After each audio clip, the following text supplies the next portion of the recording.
Olá pessoal, graça e paz, a paz do Senhor a todos. Bom, a nossa igreja tem pedido para algumas pessoas trazerem a palavra e primeiramente então eu gostaria de agradecer e dizer que eu me sinto muito honrada por poder compartilhar um pouquinho da palavra do Senhor com vocês, tá bom? Quando me pediram, na verdade eu já tinha duas palavras no meu coração, duas coisas que eu já vinha pensando em dois temas, né? Refletindo algo para minha própria vida mesmo. Um deles é sobre Jonas e não é ele que eu vou falar hoje, porque eu ainda não tinha ele pronto. Eu vou falar de algo que eu já tinha pronto, porque Jonas eu ainda estou estudando um pouquinho, o livro, a história, o contexto. Seria no livro de Jeremias. Então, se você puder abrir comigo, se não puder também eu vou ler aqui para vocês. Não é um texto extenso, tá bom? Então tá lá em Jeremias 32, do 31 ao 36 é o nosso texto base para essa meditação de hoje, tá? Diz assim lá: desde o dia em que foi construída até hoje, essa cidade tem despertado o meu furor, de tal forma que tenho que tirá-la da minha frente. O povo de Israel e de Judá tem provocado a minha ira, por causa de todo o mal que tem feito, tanto eles como os seus reis e líderes, os seus sacerdotes e os seus profetas, os homens de Judá e os habitantes de Jerusalém. Voltaram as costas para mim e não o rosto, embora eu os tenha ensinado vez após vez. Não quiseram ouvir-me, nem aceitaram a minha correção. Profanaram um templo que leva o meu nome, colocando nele as imagens de seus ídolos. Construíram um altar para Baal, no vale de Ben-Hinom, para sacrificarem a Moloque, os seus filhos e suas filhas, coisa que eu nunca ordenei. Prática repugnante que jamais imaginei. E assim levaram Judá a pecar. Portanto, assim diz o Senhor a esta cidade, sobre a qual vocês estão dizendo que será entregue nas mãos dos homens da Babilônia por meio de guerra, de fome e de peste. Quando eu li um pouquinho desse texto, ele me fez lembrar do nosso momento, porque na verdade eu queria buscar um pouco na Bíblia, talvez um pouco mais de respostas, talvez um pouco mais de orientação para esse momento que nós estávamos vivendo. E aí eu fui levada a ler esse livro de Jeremias, que fala que o povo de Deus, o povo de Judá, de Jerusalém, eles estavam sofrendo, eles estavam em tempos de calamidade. E por que será que estava acontecendo isso? Eu fiquei me perguntando. Por que Deus permitiu um tempo como aquele? Por que Deus tem permitido um tempo como esse? Talvez você tenha também se feito essa pergunta. Por que estamos vivendo tudo isso? E talvez, não sei nem se a pergunta é por quê. Talvez é para quê. Mas pensando em tudo isso, ali analisando a vida daquele povo, eu comecei a ver que eles estavam distantes de Deus. Eles estavam provocando a ira de Deus. No versículo fala até que eles estão lá com os rostos, mas eles estão com as suas costas viradas para o Senhor, nesse versículo que nós lemos. Por que será que ele quis falar isso? Por que será que ele deu a entender que as pessoas estavam, de alguma forma, voltando as costas para o Senhor e não o rosto? E aí eu fui me pegando em cada uma dessas palavras e ali talvez eu entendi que a gente talvez até tá cumprindo tabela dentro da casa do Senhor e eu coloquei com as minhas palavras, mas o que seria isso? Talvez eu tô indo, talvez eu tô na casa do Senhor, talvez eu esteja até trabalhando de alguma forma. Mas será que eu tô fazendo isso da melhor forma possível? Será que eu tô fazendo isso realmente com a intenção verdadeira? E qual é essa intenção verdadeira?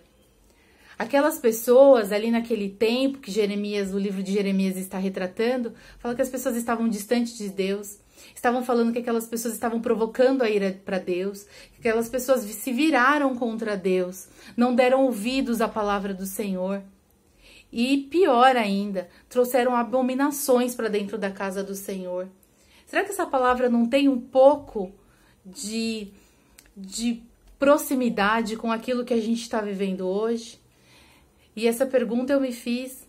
Será que eu não tenho estado distante do Senhor? Será que eu não tenho provocado a ira do Senhor de alguma forma? Será que eu não tenho feito abominações na casa do Senhor? Que tipo de abominações, né? É bom a gente trazer às vezes alguns exemplos, senão fica palavras por palavras se a gente não traz uma ação. Talvez quando eu faço alguma fofoca, quando eu falo mal do meu irmão, quando eu não amo o meu irmão como ele deveria, quando eu não o respeito.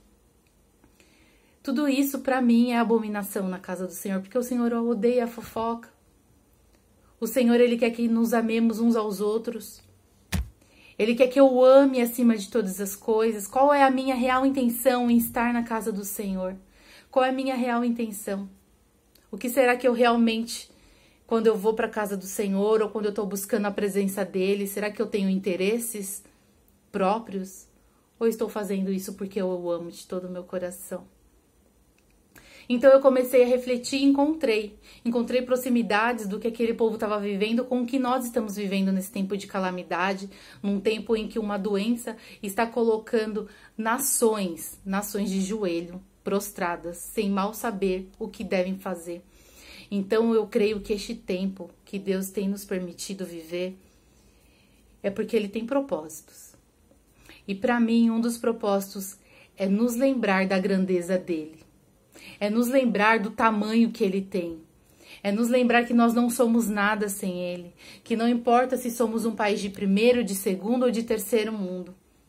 Ninguém é mais poderoso que o nosso Deus.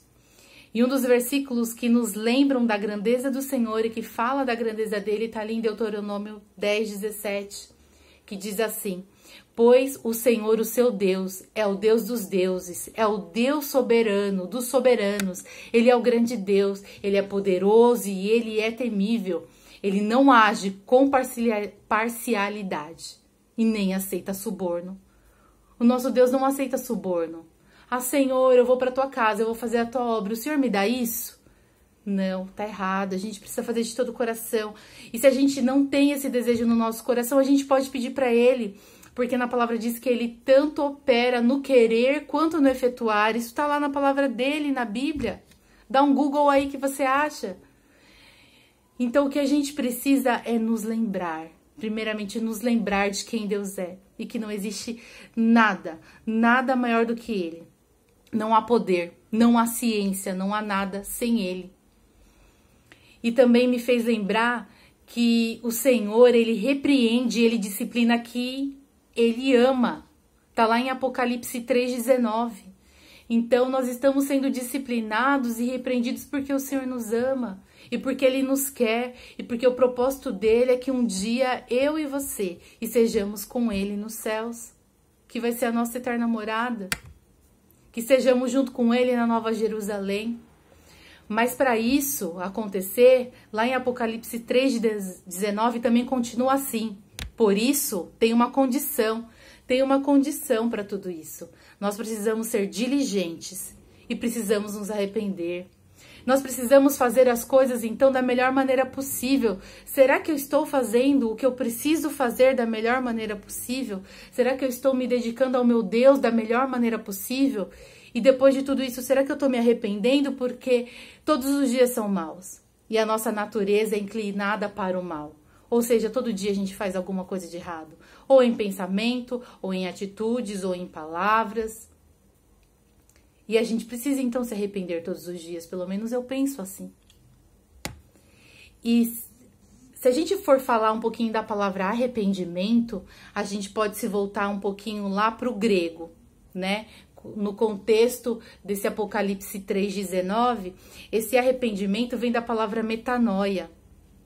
Metanoia é uma mudança de mente.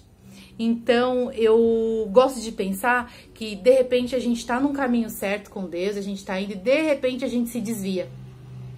A gente começa a ir por outros caminhos, por outros pensamentos. Então, o que a gente precisa fazer é voltar para aquele caminho que nós estávamos. Caminhos de paz que são do Senhor. Então a gente precisa de arrependimento, talvez, para este tempo. Mudança de mente, um giro de volta para o Senhor.